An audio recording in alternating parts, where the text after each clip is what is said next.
নমস্কার বন্ধুরা, রুম্পার পাকশালাতে আপনাদেরকে স্বাগতম। বন্ধুরা, আশা করি আপনারা সবাই ভালো আছেন। আর আজকে আমি আপনাদেরকে গাঁটি কচু আলু দিয়ে চিংড়ি মাছের একটা মাখা মাখা তরকারি করে দেখাবো। তো তার জন্য বন্ধুরা এখানে চিংড়ি মাছ লবণ হলুদ মাখিয়ে নিয়েছি, আর একটি মিক্সিং জারে পেঁয়াজ, কাঁচা লঙ্কা, আদা রসুন পেস্ট করে নিয়েছি। তো এইভাবে বন্ধুরা সব উপকরণ নিয়ে নেওয়ার পর কড়াইয়ে এখানে কালো জিরের ফোড়ন দিয়ে মশলাটা দিয়ে একটু হালকা কষিয়ে নিয়ে সবজিগুলো দিয়ে তার উপরে 1 চামচ হলুদের গুঁড়ো, 1/2 চামচ লঙ্কার গুঁড়ো আর পরিমাণ মতো লবণ দিয়ে কিছুক্ষণের জন্য ঢাকা দিয়ে রেখে দেব।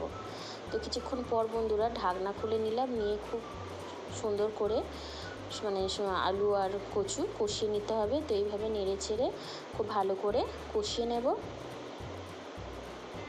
তো এইভাবে বন্ধুরা কষানো মোটামুটি হয়ে গেছে। এরপর কিন্তু আমি জল দিয়ে দেব। আর একটা কথা বলে রাখি, ফোন হ্যাং করার কারণে চিংড়ি মাছ ভাজার ভিডিওটা আর হয়নি। তো এইভাবে জল দিয়ে দিলাম, দেওয়ার পর একটু নেড়ে চেড়ে ফুটিয়ে নেব। তো এইভাবে বন্ধুরা কিছুক্ষণ পর ফুটে গেলে এখানে চিংড়ি মাছ ভেজে রাখা চিংড়ি মাছগুলো দিয়ে একটু নেড়ে চেড়ে এখানে কিন্তু ঢাকনা দিয়ে আমি প্রায় 15 মিনিট মতো মিডিয়াম ফ্লেম করে ফুটিয়ে নেব, যাতে কচু আলু একসঙ্গে সব সেদ্ধ হয়ে যায়। তো দেখতে পাচ্ছেন ঢাকনা খুলে নিলাম আর একটু নেড়ে চেড়ে দেখে নেব আলু কচু সেদ্ধ হয়েছে কি না। একদম গলে গেছে। তো এইভাবে কিন্তু রেডি করে নিলাম। এর উপর থেকে পর আমি কুচিয়ে রাখা ধনিয়া পাতা দিয়ে দেবো।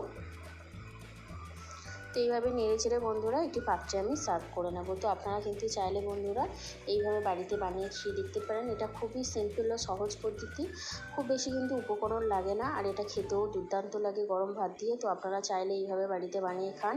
ভিডিওটি ভালো লাগলে একটা লাইক, শেয়ার, কমেন্ট করবেন। আর আপনাদের কাছে অনুরোধ রইল, প্লিজ আমার চ্যানেলটিকে সাবস্ক্রাইব করে দেবেন। আর যারা ফুল ভিডিও দেখছেন তাদেরকে অসংখ্য ধন্যবাদ।